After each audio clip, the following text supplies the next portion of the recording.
Hello guys, this is fire?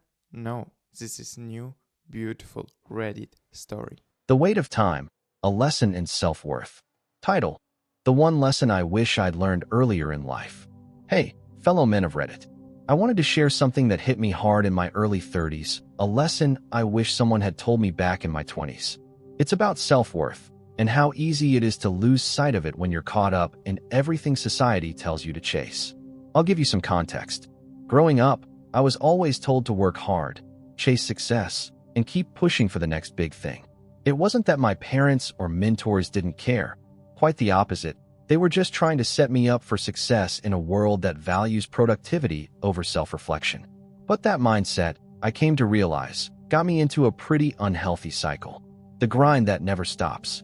I got my first job right out of college, and like most guys, I was ready to prove myself.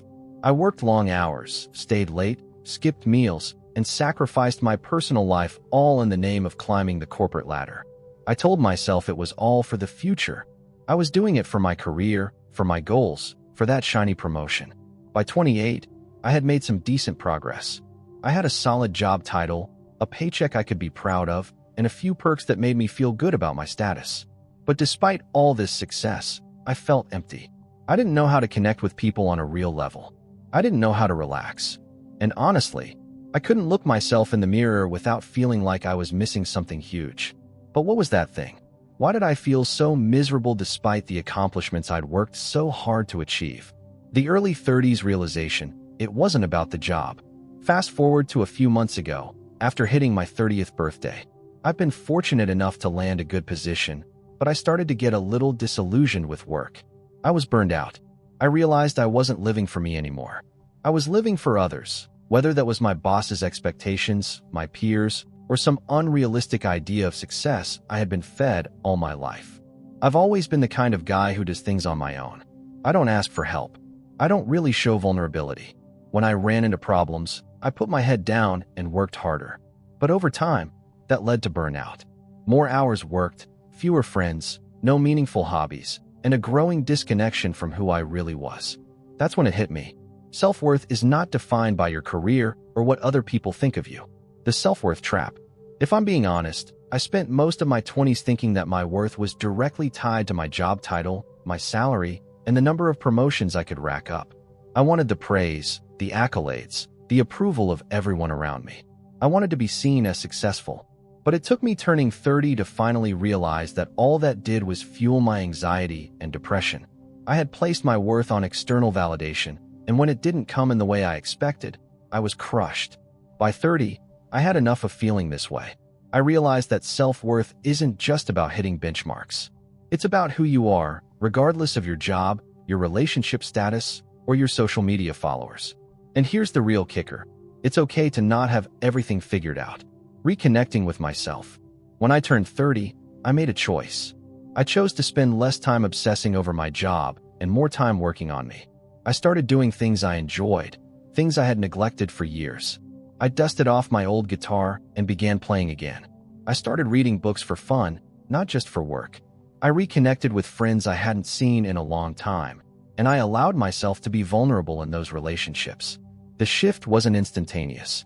It took months, and I'm still figuring it out every day. But I've learned to put less pressure on myself and to realize that I am more than my job. I am more than my paycheck. I am more than the career title that I've been chasing. So what's the lesson? Here's the takeaway I wish I'd learned earlier. Your worth is inherent. It's not tied to your job, your money, or your relationships. It's not even about how much you accomplish in a day or how many goals you hit. It's about being comfortable with who you are and knowing that you're enough, right now, as you are. Don't let the world's standards define you. Don't let your job title define you. At the end of the day, the only person who needs to be proud of what you've done is you. So, take care of your mental health, your relationships, and your passions. Let go of the toxic idea that you have to be constantly working to be worth something. And here's the most important part. Be kind to yourself. You're going to screw up, you're going to have setbacks, but that doesn't make you any less worthy of love, respect, or happiness. You're enough just as you are. Final thoughts. I'm still learning this lesson. I don't have it all figured out, and that's okay. But if I could give any advice to men younger than me, I would say this. Focus on who you are, not just what you do. Find peace with yourself. Don't burn yourself out in the pursuit of some elusive idea of success. Take care of your mental health. Make time for the people who matter.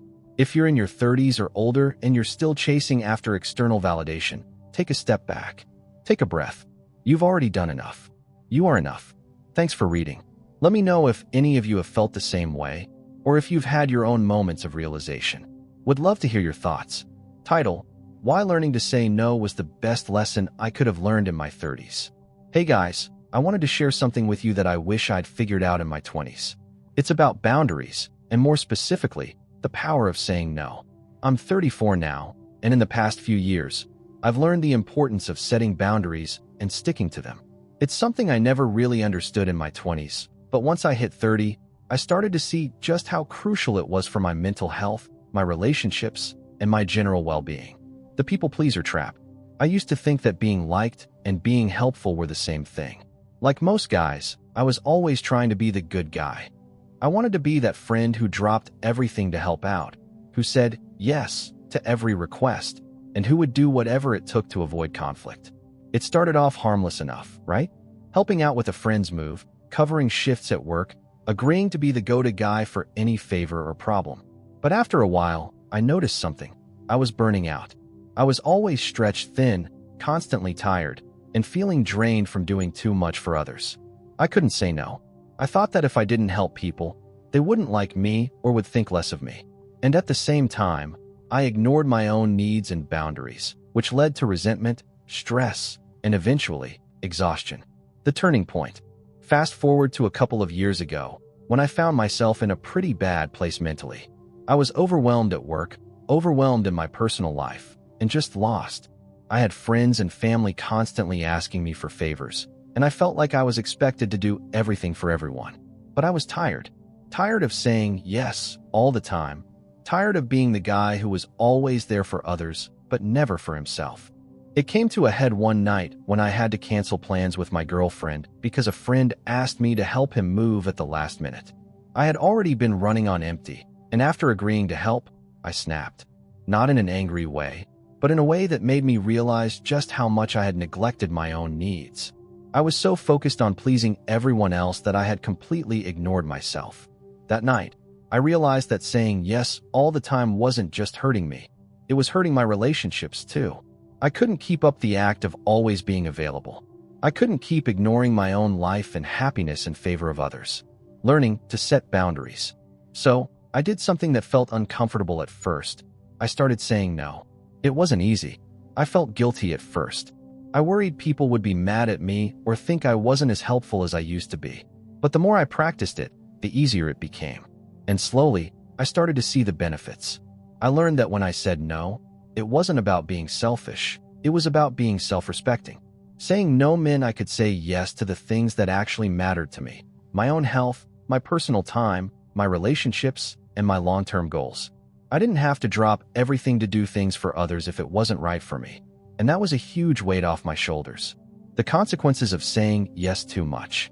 One of the hardest things to come to terms with was realizing how often I had said yes in situations that weren't healthy or were just plain draining.